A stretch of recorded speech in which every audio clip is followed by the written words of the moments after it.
Hello, cherished viewers. Welcome back to Sandy Home Recipe. Mama call about Sandy Home Recipe. Nde di kan we share a video. Remember rain to subscribe. Now I share. Now I like. When me notification bell no. Say the video be a better one sabeka.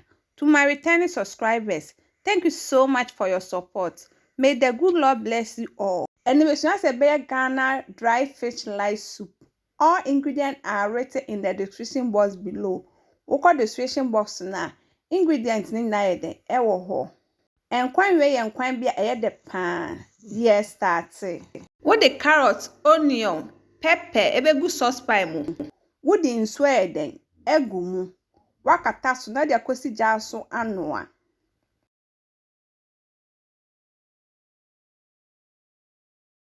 Ebempe na watwe na waso ni sunsu na da gu ade a wo be blendi wom. Wodi nso kakra ye de egu mu na wa blend ni na together. Wa blend we no dey see in chain. Na wa ba wonam no so. We ye dry fish. Wodi chop onion begu mu. Blended onion, garlic, ginger, bell pepper, spring onion, anise. Na the salt aka wo person won stam ye na wo kɔ the description box na link ne da ho. What the Maggi season ego optional on fan count. What the fish season and so aka ho.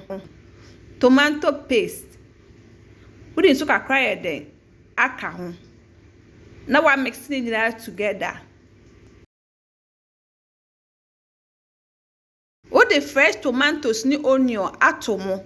Now akata so. Now they are kosi ijasu amanestima. Muka krewia na wayinam ne bia de estin chen de wo hwe betete no enkwan ne ba bia na de agum uwe na wo de carrot mixture na wo blend si wo na agum na wo di ensu de agum ensu ni jiwa enkwan dodro a wo ye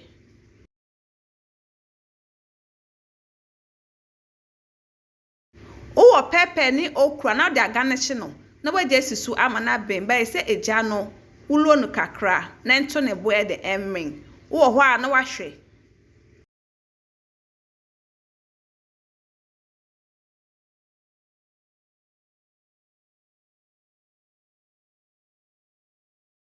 wo hwe ne je ne ni toast na de tom na aben a na waye free mu no akọ blende wo hwe no be hwe de agumu.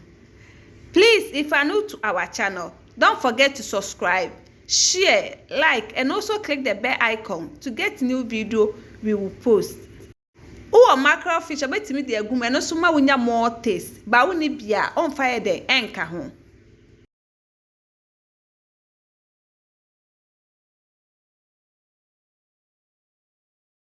So we na salt ni swa na di kakra ye de aka ho.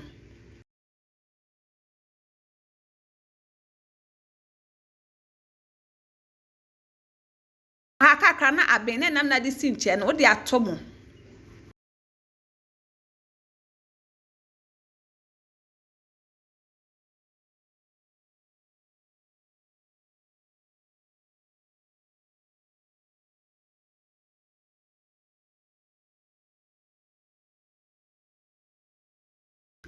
Aben na watwe na wa serve wunya ofufu a obetimi eden e de aka ho edi yapma chose nde di kan a wo hwe video a mema rem to subscribe na wa share na wa like na we me notification bell no say the video bia beto wa won sabeka Ghana dry fish light soup yen kwan bia eye de pa.